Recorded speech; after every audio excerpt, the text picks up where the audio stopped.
bienvenue sur Ose en parler, le podcast qui répond à toutes tes questions. Pour rester en bonne santé, quand tu veux avoir un bébé. Parce que prévenir, c'est mieux que guérir.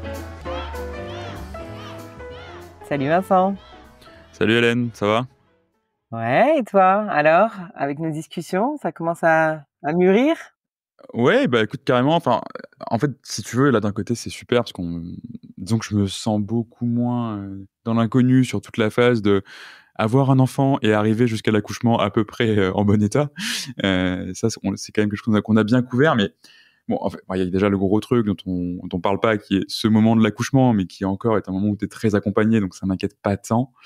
Mais après, il y a quand même un truc qui est assez terrifiant, je t'avoue, c'est genre, en fait, après l'accouchement, tu rentres chez toi, et qu'est-ce qui se passe maintenant? Parce qu'on entend pas mal d'histoires d'horreur sur X a fait une énorme dépression postpartum, c'est l'enfer, ça fait 3 mois qu'on n'a pas dormi, voire même 3 ans pour certains. En fait, c'est pareil, donc ok, super, on est arrivé jusque-là, mais c'est pas vraiment la fin, en fait, quoi. Toi, je sais pas si c'est un truc que t'as géré facilement, enfin, comment tu t'es préparé pour ça? Alors, je t'avoue que c'était un peu une claque pour moi. C'est-à-dire que je me sentais très bien jusqu'à l'accouchement, mais après l'accouchement, c'était raz-de-marée. Et effectivement, tout d'un coup, ton espèce de bain d'hormones dans lequel tu étais avec des papillons et des fleurs, il a disparu. T'as un bébé hurlant dans tes bras toute la journée. Tu sais plus où t'es, tu sais plus qui t'es. C'était super difficile. Et je pense qu'effectivement, on n'est pas du tout préparé à ça. Et t'as Du coup, quelqu'un à nous présenter pour aller voir ça, laisse-moi deviner. justement, j'ai pensé qu'on pourrait aller rencontrer le professeur Marès qui a des choses à nous dire sur ce sujet.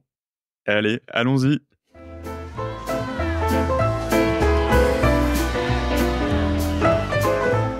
Bonjour docteur et merci d'être avec nous aujourd'hui. Est-ce que, avant qu'on rentre dans le vif du sujet, vous pouvez en quelques mots vous présenter? Bonjour à vous d'abord et merci de votre invitation. Alors, mon nom c'est Pierre Marès, je suis gynécologue obstétricien au CHU de Nîmes et donc je garde actuellement une activité essentiellement de consultation après avoir eu une longue activité autour à la fois de l'obstétrique et de la chirurgie gynécologique et actuellement en particulier dans les douleurs et entre autres les douleurs du postpartum. Alors justement, on va parler de ce postpartum. Est-ce que déjà, vous pouvez nous expliquer un peu, donc on nous parle beaucoup de la grossesse, de l'accouchement, etc. Mais qu'est-ce qui se passe dans notre corps après l'accouchement?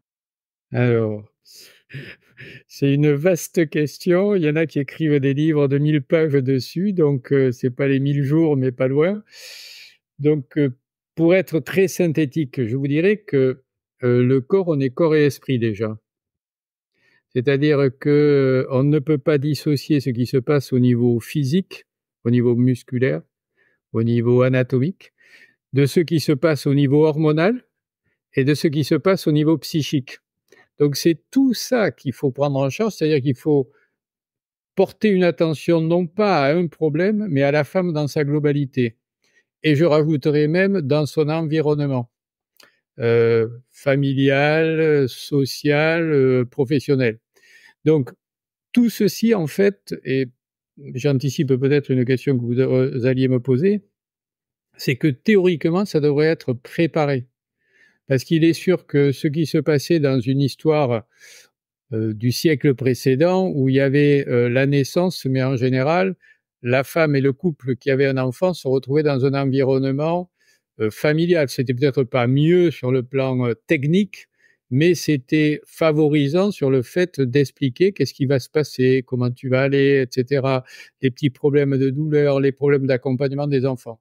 Aujourd'hui, les couples se retrouvent très accompagnés, et merci de votre question, pendant la grossesse aujourd'hui, parce que depuis une trentaine d'années, on a compris qu'il fallait préparer la grossesse malgré tout.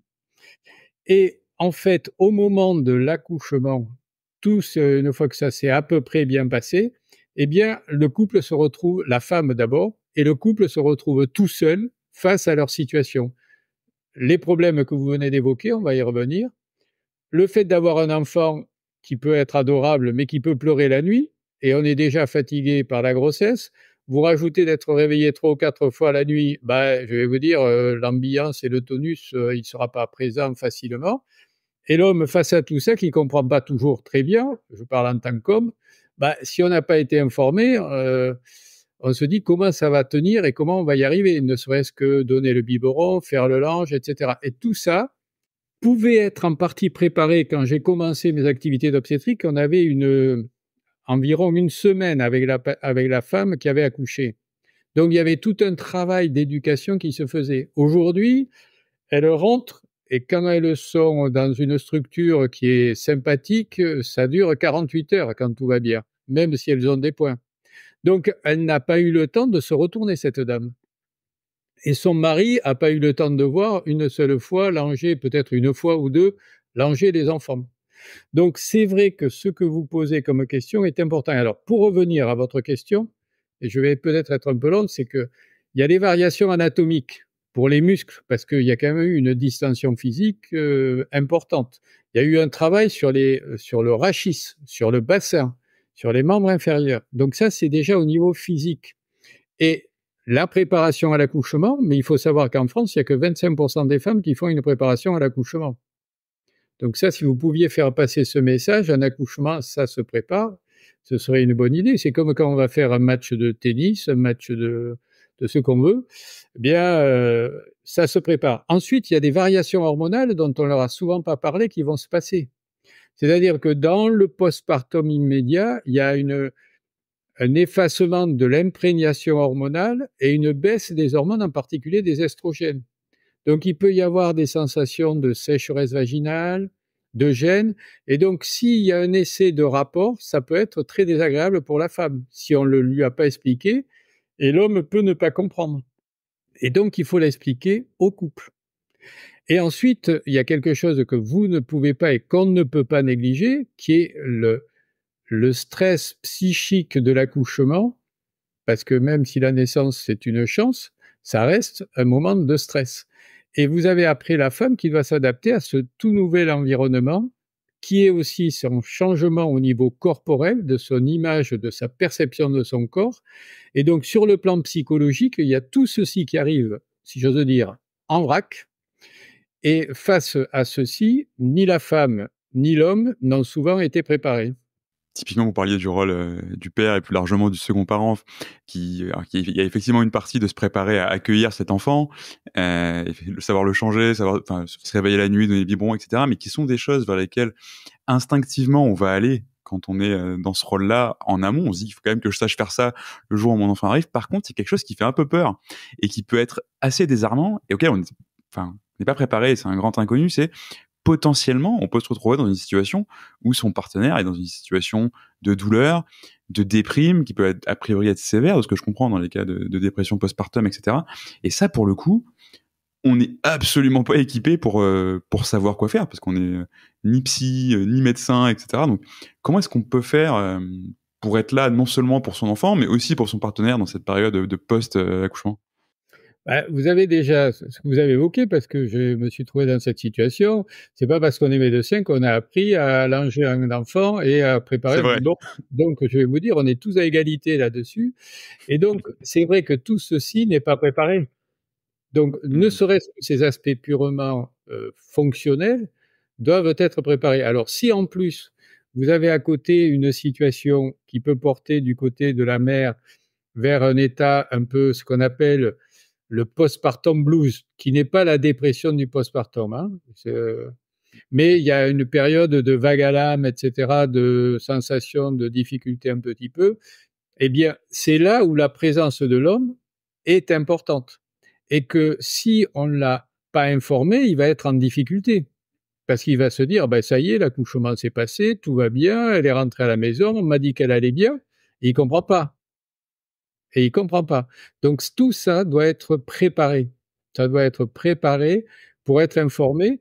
Et le rôle de l'homme, c'est d'être un accompagnant dans ces cas-là présent. C'est un petit peu comme je dirais, comme quand on fait une course en montagne, de temps en temps, bah il y en a un qui soutient l'autre ou qui tire la corde de façon plus efficace parce que à un moment il y en a un qui est un peu plus fatigué. Par contre, s'il y a des signes qui sont plus importants, avec des troubles du sommeil qui s'associent au réveil de la mère, s'il y a des pertes d'alimentation, des pertes de sommeil, de troubles alimentaires ou de difficultés vis-à-vis de son corps, faut pas hésiter à en parler au médecin. Il s'agit pas d'enfermer les gens dans une démarche psychiatrique, mais c'est important de mettre en place un accompagnement avant qu'il y ait des troubles importants. Ça, merci, comme on dit, de la question, parce que c'est quelque chose qu'on a trop longtemps négligé, avec un discours qui est normal, parce qu'il est positif, en disant « ça va passer ». Alors, ça va passer à condition qu'au bout de 2 ou 3 mois, tout aille bien. Et donc, le message du 21e siècle, c'est pas de dire « tout va passer », c'est de rajouter à cette phrase « ça va aller mieux », certainement, mais si ça va pas mieux, on peut s'en occuper, on peut vous accompagner. Donc, justement, cet accompagnement, à quel moment se dire qu'il est nécessaire et quels sont les signaux, entre guillemets, qui doivent nous faire dire « bon, là, ça va pas, il faut aller chercher… » Ça va pas juste passer, il faut aller chercher de l'aide et du soutien en dehors. Alors, je ne vais pas parler de l'enfant, mais on va parler pour le couple. Je dirais que par rapport au discours qui était classique de dire « ça va passer », comme vous venez de l'évoquer, au XXIe siècle, il faut dire « ça va certainement aller mieux », mais si au bout de 2 ou 3 mois, ça ne va pas mieux, vous en parlez à votre sage-femme, votre médecin, votre gynécologue. Il faut en parler parce qu'il ne faut pas laisser s'installer. Il y a 2 signes importants. Il y en a un qui est le trouble du comportement avec une femme qui ne dort pas, qui est épuisée, qui se nourrit plus. Et deuxièmement, au bout du 3e mois ou du 2e mois, s'il y a un essai de rapport, etc., et que ça ne peut pas se faire, il faut en parler parce qu'il peut y avoir ces troubles hormonaux que je vous ai évoqués initialement. Et 3e groupe de signes qui doivent alarmer, c'est si une douleur persiste. Si une femme garde une douleur, il faut s'en occuper à ce moment-là parce qu'aujourd'hui, au XXIe siècle, on a des moyens pour les traiter et il ne faut pas les laisser se pérenniser. Et au-delà de ces situations, on va dire, où effectivement on a peut-être été trop loin à se dire ça va aller, qu'est-ce qu'on peut faire en tant que femme en particulier, mais aussi avec l'aide de son partenaire pour récupérer, pour se remettre, pour justement aussi rapidement que possible pouvoir passer cette période qui effectivement, en tout cas moi dans mon vécu, est pas très facile. La récupération, elle tient. Alors, il y a quand même le temps d'accompagnement, si vous voulez, et puis il y a le suivi avec les sages-femmes, avec les médecins, qui sont des consultations du postpartum, qui sont des moments importants où la femme peut en parler, ne serait-ce que déjà la consultation du 8e jour, etc. Qu'est-ce qu'on peut faire? Premièrement, c'est de rappeler au couple que la nutrition est un élément important. Deuxièmement, l'activité physique. Quand je dis activité physique, je n'ai pas parlé de sport. Mais faire de la marche, se mobiliser, etc., ça va traiter à la fois les problèmes parfois de douleur et parfois de récupération sur le plan physique, et ça laisse le temps au corps de se réhabituer à sa nouvelle perception corporelle qui change de façon importante pour la femme. Et dans cette démarche-là, c'est ces éléments-là qui devraient être préparés pendant la préparation de la grossesse.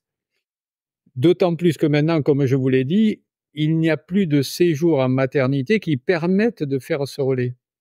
Donc, il faut vraiment préparer tout ceci pendant la grossesse, pour que la récupération après et les signaux, c'est les 3 signaux sur lesquels j'ai insisté, la douleur qui perdure, la difficulté à la reprise de la sexualité, les troubles du sommeil et de la nutrition, et puis l'état général chez quelqu'un qui n'a plus envie ou qui ne s'occupe même pas de son enfant parce qu'elle se sent épuisée ou fatiguée. Donc tous ces signes doivent orienter vers une consultation avec un professionnel de santé et dans un parcours de prise en charge adapté pour que la femme, la naissance reste une chance et pour l'enfant et pour le couple. Et là, justement, on a parlé de cette préparation pour la femme. Une autre question, c'est comment est-ce qu'on prépare un bon environnement pour accueillir son enfant? Parce que disons qu'on n'a pas beaucoup, pareil, de conseils ou de ressources, de ressources là-dessus spontanément. On voit souvent dans les films américains les parents préparer la chambre et peindre les murs de manière très cliché en bleu ou en rose il y a quelques années, en vert aujourd'hui. Mais concrètement, voilà, comment est-ce qu'on prépare le meilleur environnement pour accueillir son enfant dans les meilleures conditions possibles? Alors ça, pour accueillir son enfant, je vous dirais que vous avez les pédiatres et les pédopsychiatres ou les puéricultrices qui vous en parleront mieux que moi. Mais je pense que, comme vous l'avez dit, aujourd'hui, les couples sont abreuvés de techniques d'accompagnement qui sont, entre guillemets, pour moi, commerciales. C'est-à-dire tout ce qui peut se vendre pour préparer l'arrivée d'un enfant, on va essayer de le leur vendre. On leur a oublié que ce qui est l'essentiel dans la vie, c'est la relation. Et c'est bien plus important que la peinture ou la meilleure poussette pour l'enfant. Si un enfant se sent bien accompagné, accueilli, malgré les difficultés que ça peut générer, eh bien, la préparation de l'accueil de l'enfant sera excellente. Donc, c'est toute la différence qu'il peut y avoir entre, je dirais, une préparation presque commerciale, c'est un peu pour jouer sur les mots, de l'accueil de l'enfant, entre la préparation de l'accueil d'une personne et de son identité avec ses différences.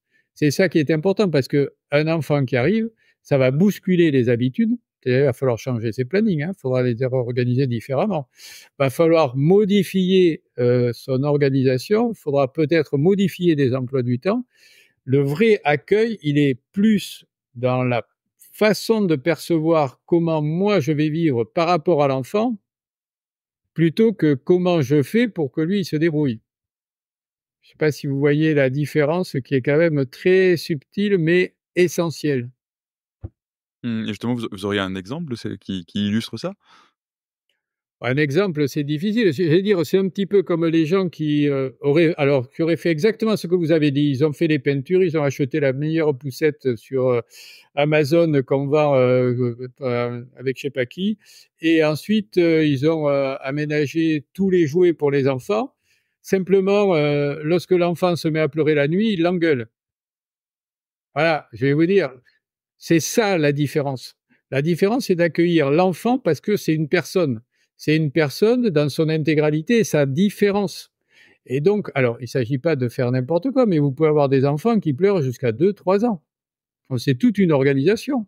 C'est toute une organisation parce que si vous vous réveillez 3 fois la nuit, donc il va falloir s'organiser et du même coup, vous avez la répercussion sur la vie du couple. Il faut savoir que déjà, il y a, allez, entre 3 et 5%, parce que je suis un optimiste de fond, d'hommes qui quittent leur femme pendant la grossesse parce qu'ils ont du mal à vivre la sexualité. Donc c'est pas rien. Et donc dans le postpartum, quand il y a des difficultés comme ça, bah, il faut parfois réfléchir à s'organiser pour le couple pour que une nuit sur deux, il y en ait un qui se lève et l'autre non, pour pouvoir tenir le coup. Et dans ce contexte-là, comment le couple retrouve son équilibre? C'est ça qui est important. C'est-à-dire que la préparation, elle est bien sûr dans l'accueil matériel, mais elle est surtout dans l'accueil de l'enfant dans sa particularité et du couple qui va modifier son mode de vie entre eux. Mais ça, les gens, ils voient, je dirais, c'est les bisounours aujourd'hui. On prépare l'accouchement comme les bisounours. Non, la vie est parfois difficile. Alors, heureusement, vous êtes là, moi aussi, c'est une chance. Mais si vous voulez, parfois c'est difficile et parfois il y a une période douloureuse, difficile et de réadaptation du couple à l'enfant et du couple entre le couple, au sein du couple. On n'en parle pas beaucoup.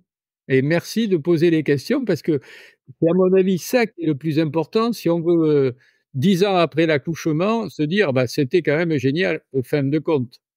Et justement, peut-être pour rebondir sur ce que vous disiez sur, retrouver sa vie de couple, est-ce que vous pouvez nous parler un peu de la sexualité? La sexualité à la fois pendant la grossesse, parce que vous avez dit que pour beaucoup d'hommes, c'est une source de frustration. Est-ce qu'on peut avoir une activité sexuelle et comment pendant la grossesse et jusqu'à quand? Et comment est-ce qu'on peut, voilà, qu'est-ce qui se passe après l'accouchement et quand est-ce qu'on peut reprendre? Alors, premièrement, la sexualité pendant la grossesse n'a jamais été contre-indiquée. sauf chez des femmes qui ont des saignements après les rapports parce qu'elles ont un placenta prévia ou parce qu'elles ont des contractions, parce qu'elles ont une menace d'accouchement prématuré. Donc la sexualité pendant la grossesse, je parle d'une sexualité normale, je parle pas de techniques genre balancelle chinoise ou ce que vous voulez. Mais si la sexualité n'a jamais été empêchée ni interdite pendant la grossesse, dès lors que ce n'est pas douloureux pour la femme, dès lors qu'il n'y a pas de saignement et dès lors qu'il n'y a pas de menace d'accouchement prématuré.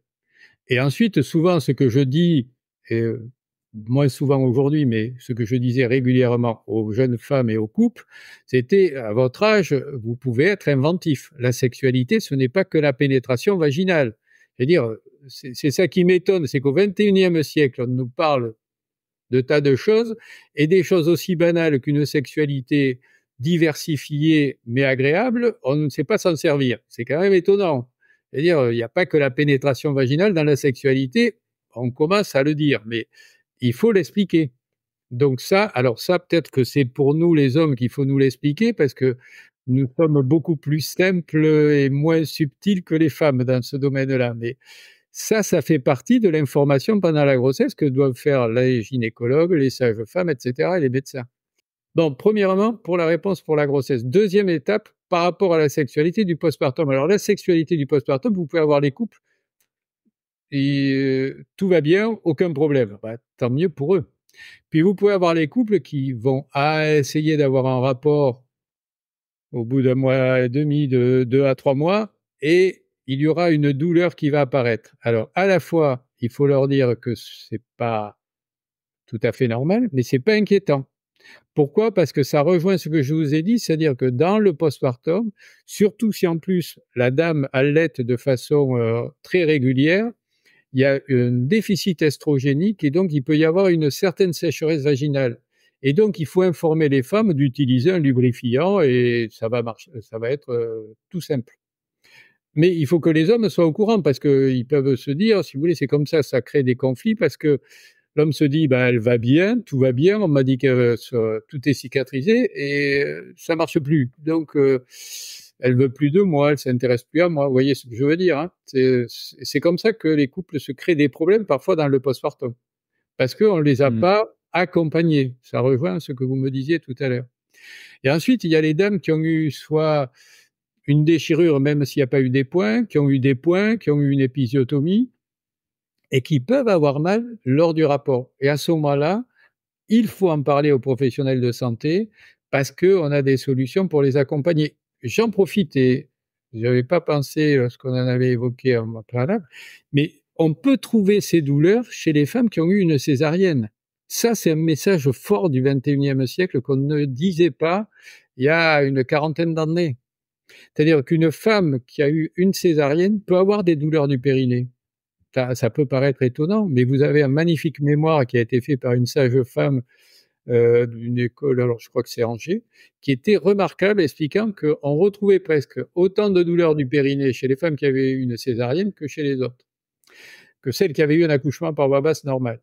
Et ensuite, une femme qui a eu une césarienne peut être inquiète lors des rapports parce qu'elle peut avoir une inquiétude de la pénétration intravaginale, est-ce que ça va pas faire lâcher la cicatrice, etc. Et même alors, ça, faut le dire, pour l'homme, il y a des hommes qui s'inquiètent pour leur femme, ça existe quand même, qui sont soucieux de leur femme et qui se disent est-ce que ça va pas lui faire mal, est-ce que ça va pas déchirer quelque chose à l'intérieur. Donc il faut les rassurer, et comme il faut rassurer les dames sur les cicatrices, et parfois, ce que je n'avais pas évoqué au préalable, c'est que quand il y a eu des césariennes, il peut y avoir des troubles de la sensation du contact du corps à corps sur toute la zone qui est au-dessus de la zone de la cicatrice jusqu'au nombril. Donc il faut les rassurer parce que c'est des troubles liés parce qu'on a coupé des petits filets nerveux de surface, et il faut leur permettre de reprendre cette sensibilité avec des petits massages de surface, ce qui peut être une très bonne activité pour le conjoint. Mmh. Écoutez, merci beaucoup, docteur. Peut-être une dernière question pour ceux qui veulent aller plus loin après vous avoir écouté. Est-ce que vous auriez une ressource que ce soit un site internet, un livre, etc., mais qui permet de creuser encore un peu ce sujet du postpartum et de se préparer encore mieux? Ouais, il y a eu énormément de livres qui ont été faits, dont certains édités par le CNGOF, c'est le Collège national des gynécologues obstétriciens. Et puis je pense que ce que vous faites avec le travail que vous faites sur les 1000 jours et l'organisation, ça me paraît une des meilleures sources d'informations et à développer. Mais pourquoi pas à le préparer avec vous? Merci beaucoup, docteur, et merci pour tous ces conseils. À Merci, bientôt. merci Merci beaucoup. à vous. Au À revoir bientôt. Bonne journée. et à bientôt. Au revoir.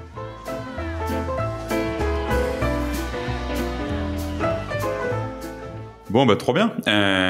Non, ouais, c'était trop cool. Merci Hélène de m'avoir fait rencontrer le docteur Marès. Merci aussi d'avoir posé les questions que j'aurais pas osé poser, notamment les questions sur le sexe, qui sont un peu un terreau de légende, on va dire, pour les hommes, sur ce que tu peux faire pendant et après la grossesse.